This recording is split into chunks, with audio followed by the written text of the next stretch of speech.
Okay, that was ever so slightly nervy, more so than it needed to be. But yes guys, welcome back to another video. 6 things that we learned from Chelsea 1, Norwich City 0. It's not the sweeping, free-flowing, attacking football, 6 goals and the 6 things that we learned that we dreamed of before the game against the side already relegated. But at this point in the season, as I said in my match preview, the only thing that matters is 3 points, and that's exactly what we've got. Before we get into today's video, I want to ask you to subscribe to the George Benson Football channel. We're about to hit 130,000 subscribers. I do this before and after every single game. I do a little match preview. Then we break things down by picking 6 things from the match that we've just witnessed and analysing it from a Chelsea perspective. Now today, I had huge expectations going into this one. I looked at the team and I did wonder, I thought, is there going to be enough creativity in there? I was glad that Ruben Loftus-Cheek got a start. Not to start off on too much of a negative note, because it was a clean sheet, we didn't concede a goal and we won the game. Ruben was slightly disappointing, I don't think he got into the game enough. But the biggest issue in this match today for Chelsea was urgency. We're going to go into that a little bit later. But box number 1, I've got to give, yet again, another green to Olivier Giroud. I had a lot of stick in my match preview earlier today. I said that Tammy should have been the starting striker for this one, and you guys were like, no, Tammy Abraham isn't good enough, he's not a Chelsea striker. I'm like, really? Like, he's our top scorer this season, and just because he's not in good form, don't know if that's a good enough reason to just write the man off forever in a Chelsea shirt. However, Olivier Giroud, yet again, even though it wasn't necessarily the best performance he's ever had in his footballing career, there were chances that he missed. There were numerous attempts in the second half where Olivier Giroud could have had like 3 or 4 goals come the end of this game, but he didn't. But the way that he took that header, it was a beautiful cross in from Christian Pulisic, who we might talk about a little later on. Olivier Giroud gets his head on it. It's kind of like a diving header, his body's leaning forwards. And a lot of strikers, when that ball comes in, the way that they try to attack it isn't always as calm and collected as the way that Olivier Giroud approached the ball. And I think the main thing for Chelsea here with Olivier Giroud is that defenders always need to either keep 1 or 2 marking him at all times, because they know that the way that Olivier Giroud gets into little pockets of space is to try and draw opposition players towards him to enable Chelsea to further develop their attacks with other players approaching around the penalty area. So Olivier Giroud gets the winning goal, and it has to be the first box in the video. I'm not giving him a blue box because I don't think there were any outstanding performances today that deserve the blue box to come into play. But Olivier Giroud with that winning goal, it's a massive 3 points for Chelsea. And we move in to what I think was a huge performance defensively from Antonio Rudiger. As we get onto the yellow boxes in a moment, you'll see that I think one of the biggest issues today for Chelsea was chance creation and actually being potent going forward. Tony Rudiger, not only, I mean, like, it's not as if Norwich bombarded the Chelsea defence so that they had too much work to do, but what Rudiger did, he did very well. And I think in terms of being a solid leader at the back, I think we saw today Rudiger is that leader that he can be in certain matches. I know that he wasn't necessarily tested, but when Rudiger had the ball, the thing I really liked about the way he played today was the pace that he was putting onto some of his passes.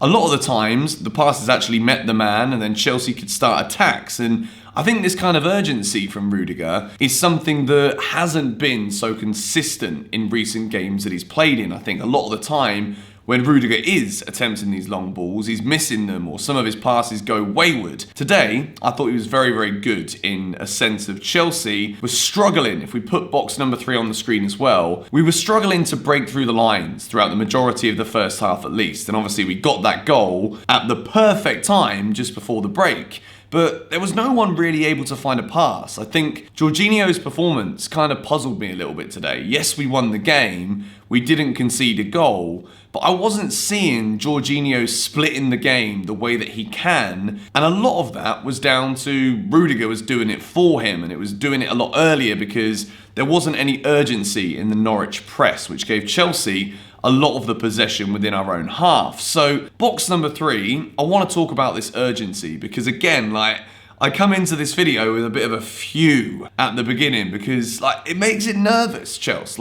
These guys are relegated. They didn't really offer us anything. They didn't really come and try and play. And I don't see why everything that we're doing is so pedestrian. I want to see players trying to take players on a bit more. I thought Kovacic had a very good game. It wasn't his best game, but again, I think he was one of the only players who did try to break the lines for Chelsea to be able to transition defence into attack. And I think the urgency is something that really needs to improve. Against Liverpool, it's obviously going to be a very different game. We're probably not going to dominate possession the same way that we did here against Norwich and the same way that we have done against a lot of the other opposition that we've faced since the Premier League restart. One thing we're seeing with a Frank Lampard Chelsea team is we have a hell of a lot of the ball. The one thing that needs to develop, and well, it will develop. You see, Hakim Ziyech was in the stadium today. That could have been a box in itself, but we're going to talk more about the football on the pitch. When players like Hakim Ziyech come in for next season, there will be a lot more creativity and a bit more spark within this Chelsea team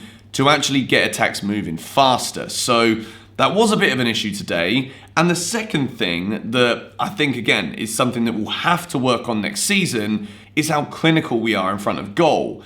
I know that it's kind of ironic that I gave the green box to Olivier Giroud because he scored the winning goal. But again, Tim Krul, he turned up today. Chelsea could have easily had 4 or 5 and no one would have batted an eyelid. But tying all of this together, there needs to be an urgency to try and create the final pass earlier. But when it does come in, we do need to be far more clinical. I think that games like this one, where we do dominate for such large portions of the game, pretty much the entirety of the match, Norwich were never really in it. Chelsea need to be scoring more goals because against the stronger opposition, as we've seen countless times this season, when Chelsea are susceptible to defensive errors, it puts us under so much more pressure than we need to be. I want to see more long shots. I want to see crosses coming in earlier. I thought that Reece James would have actually had a lot better opportunities today because box number 5, Marcus Alonso, I almost gave him man of the match. And then I was sat there thinking he came off with 10 minutes to go. It looked like he was a bit frustrated when he came off Alonso, which is good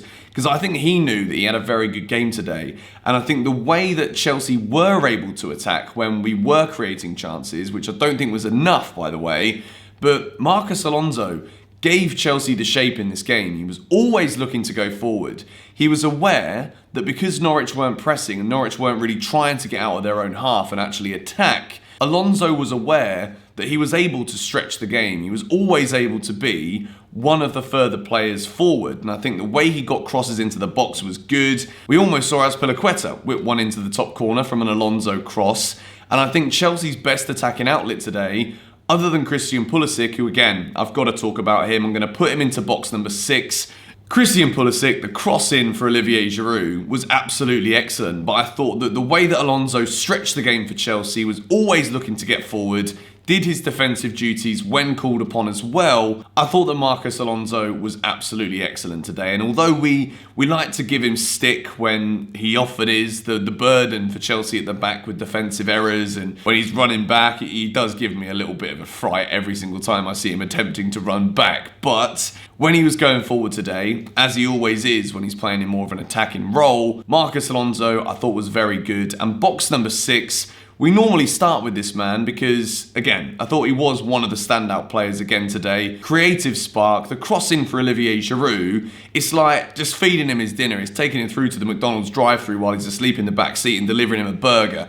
It was delightful from Christian Pulisic, a beautiful cross. And again, he could have had a couple of goals. The shot that we saw was a bit of a snapshot. He controlled it really well and then he hits it hard with his left. Tim Krul makes the save to tip it onto the crossbar. Second half, lovely ball again from Olivier Giroud. That link-up play was really good today. Christian Pulisic over his shoulder hits one, and it's another very good save from Tim Krul. So again, I think the overall message from this game is that it didn't really matter how it was done. I said in my pre-match preview, as long as we get 3 points today, it's the only thing that matters. The pressure is now firmly on both Leicester City and Manchester United. We go to Liverpool. We've got Man United in the FA Cup this weekend. If we can do one against United in the Cup, it could be enough psychologically to put United off that top 4 between now and the end of the season. The biggest thing is it is still in Chelsea's hands. And I think although today's performance was a little bit underwhelming. I don't want to get too carried away. I think the 2 yellow boxes on the screen are very important for Chelsea to work on moving forward. Let me know your thoughts on that in the comments down below. But it's job done. It's 3 points, Champions League football, and I just cannot wait to see players like Hakim Ziyech come in next season, Timo Werner, and hopefully what is yellow on the screen right now, we can be talking about a far more clinical and a far more creative Chelsea side next season. It is the key thing for us to work on at the moment, obviously, as well as the defence as well, but I don't want to sit here bitching about the defenders today because we kept a clean sheet, and although we didn't have anything to do at the back, it's still very important that we kept the concentration all the way through to the end. But anyway, going to wrap up this 6 things that we learnt video now. Chelsea 1, Norwich City 0. As I said at the beginning of the vid, if you're not yet subscribed to the George Benson football channel, I'd like to ask you to do so. Follow me on Twitter. I'm always tweeting Chelsea stuff, posting on Instagram as well. Links to that in the description. Let me know the 6 things that you learned in the comments down below, and I'll catch you all tomorrow with a brand new Chelsea news video. See you later.